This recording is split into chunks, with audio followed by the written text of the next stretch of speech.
simple. That's the word. It was a time that we were riding the crest of technology. Get into rights issues, that kind of stuff, intellectual property. So it's tough. But the local small artists, need some preservation and need to at least be recognized as part of the scene. It's just a job for some of these people, and they're not really that interested in it, or it's not really their decision to make. It's just not an easy answer.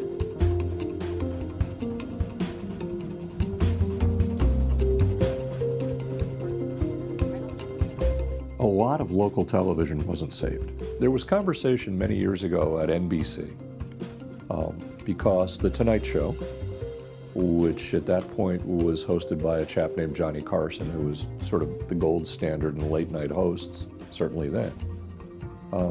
With the cost of a videotape reel to record a 90-minute Tonight Show in the 60s was about $500 a reel.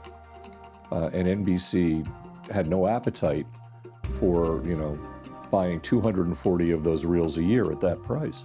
So they were erasing The Tonight Show night after night.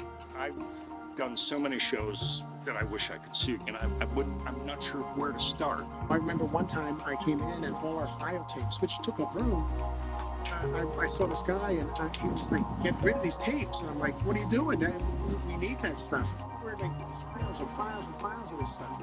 And I don't even know what they did with it, but to me, that's like the first look at history. It's probably very easy to save every news broadcast, but to save all the camera footage that went into producing that broadcast and keeping it organized, the station is probably saving all the final broadcasts, but a lot of stuff will get lost. It's preserved for about a week unless it's a special occasion, then we could put a longer reserve on it. We used to have tapes that we could archive, but we don't have tapes anymore. It's all digital, so it all goes to the cloud. We don't want to fill it up too much, so we keep them for about a week. It's probably a financial decision for a lot of these places because they don't have the money to digitize the content, like Channel 12. Money talks in a lot of these situations. They don't know what to do with it. They're not getting paid to do something with it. Some of them probably take them home with them and think they might do something with them at some time, but the actual station itself, business is weird. A station that is actually, going out of business, there's no money there to do anything with the stuff. Spectacular performances, great artists, fun conversation, great comedy, just being erased every night and reused. And I think the industry discovered, well, with or without value, some of this is historic. Places like the Paley Center in New York, Marmia in Maryland, and certainly the Broadcast Pioneers of Philadelphia have made it part of a mission to preserve these precious moments that have unfolded. I don't think anybody that owns a station is going to say, let's just get rid of this stuff because it's garbage. There's a lot of history there. Some station owners probably have an idea of we can donate it to a historical society or something, but the problem with that is these nonprofits don't have the money to do anything with it either. There are people sitting on boxes and boxes of tapes that have no way to digitize them and don't have the money, and maybe they'll get a grant someday, but meanwhile their tapes are slowly demagnetizing or disintegrating if it's film. We don't have a central repository for it. Some of it is in storage facilities, some of it's in basements. Don't put them in the basement, don't put them in the attic, unless your basement is climate controlled, you have a finished basement, that's different, but you don't want a high humidity basement, you don't want them up in the attic where it's 150 degrees in the summer. It's just a job for some of these people and they're not really that interested in it, or it's not really their decision to make. It's really whoever owned the station would have to make that decision. I don't know that the economics could justify it to a station. And stations are owned by corporate overlords somewhere else. They're always watching the dimes. And it's a tough uphill fight to kind of get that stuff on the air anymore. who says what show is more important than the other. That's the problem. I don't know how you would separate one from the other. And it goes back to how many people are actually interested. Just because we're interested in it doesn't mean anybody else is. And you run into problems with that. Hello, this is Focus Delaware, and I'm your host, Bob Weiner. Focus Delaware is the show which intends to promote what Delaware has to offer in the way of talent. I always liked challenges. I was practicing law, full-time attorney, and I needed something as a creative outlet.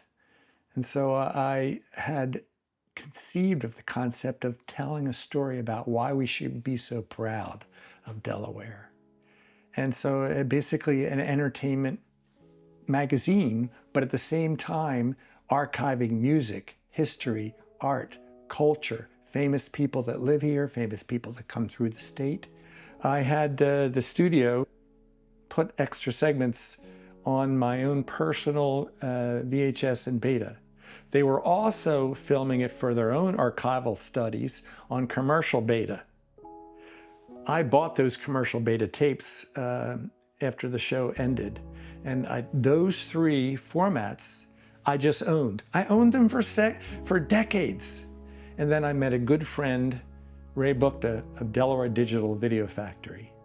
And he was surprised and excited that I had this, and he proposed that we make them available to the public on these formats like Focus Delaware YouTube. He told me he's got like this archive of videotapes in his basement. So we went down to his basement and he gave me like, I don't know, 3-4 boxes of tapes and like 3 boxes of show notes. And since then I've just been trying to digitize them. So most of them have been digitized, and a small percentage have actually been posted to YouTube. I don't want to make money off of it. It's something I want to give away and let everyone have the opportunity to see history at a key time when technology was advancing very quickly. You had content creators, and Bob was a content creator at the time.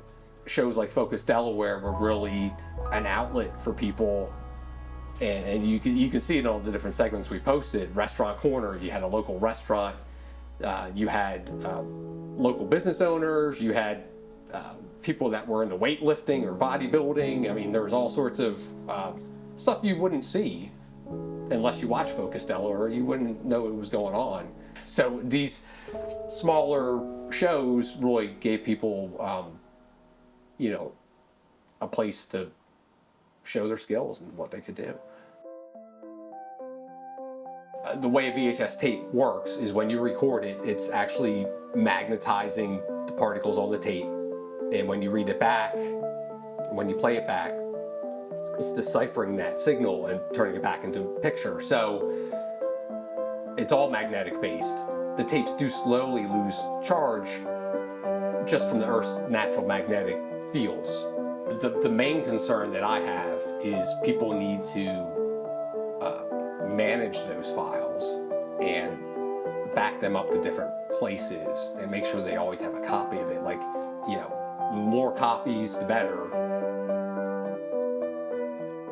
Now people just upload everything to the internet, all their music. But before there was, you know, uploading and streaming services, bands would put out CDs or vinyl records and very limited quantities. And you kind of get to see what the scenes were like in a specific area. When CDs came out, they said, oh, they'll last forever. But CDs have about a 20-year shelf life, and then the recording surface itself starts to peel away from the plastic it's adhered to. Cassette tapes tend to embrittle after a while, after about 10 or 15 years, and they will break and fall apart. Vinyl records, on the other hand, if you take care of them and clean them, they can last 100 years. There are vinyl records out there right now, 78s that were pressed in the late 20s, early 30s, and people are still playing them. I would say a lot of CDs probably of bands that in the early 2000s only put CDs out. A lot of their music is, unless they have it stored somewhere on a digital storage platform like a thumb drive, hard drive, something like that, I don't think those CDs are going to last. And once they're done, they are done. You don't even want to put them in a CD player.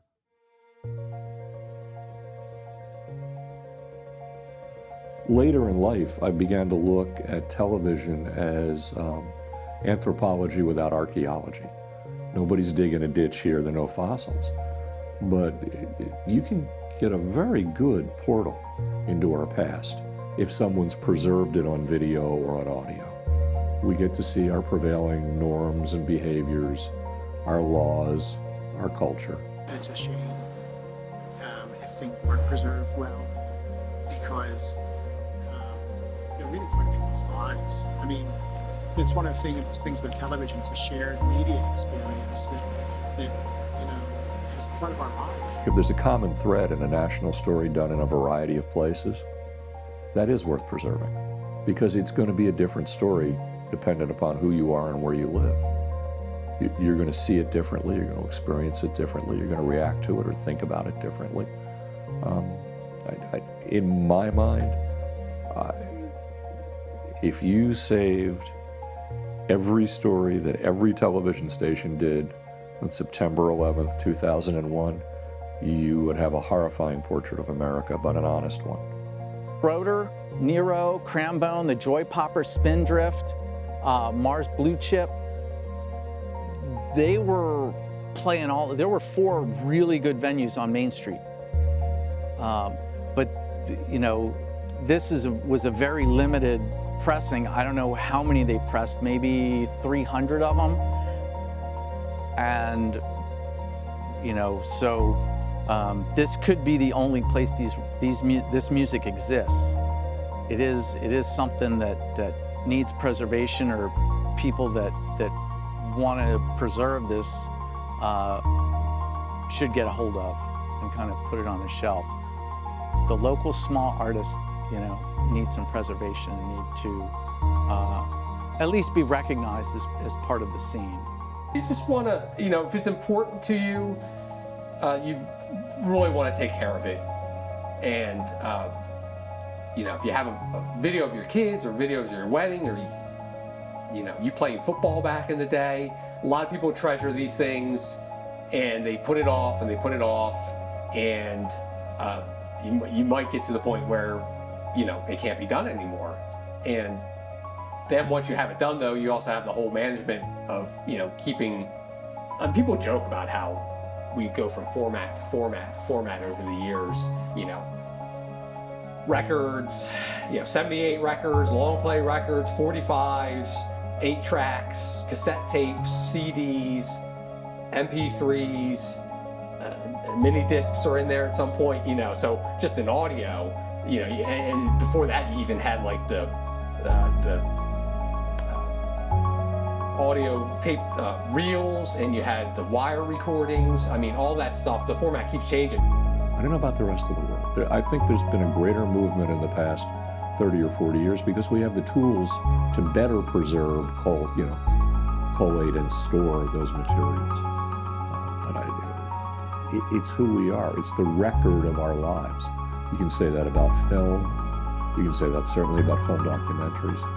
But just the onslaught of television and radio before it means that, you know, the kinds of storytelling, the kinds of people whose stories we've told have become more eclectic, more diverse over the years. It's who we are, and we should know that, because it also informs who we will be.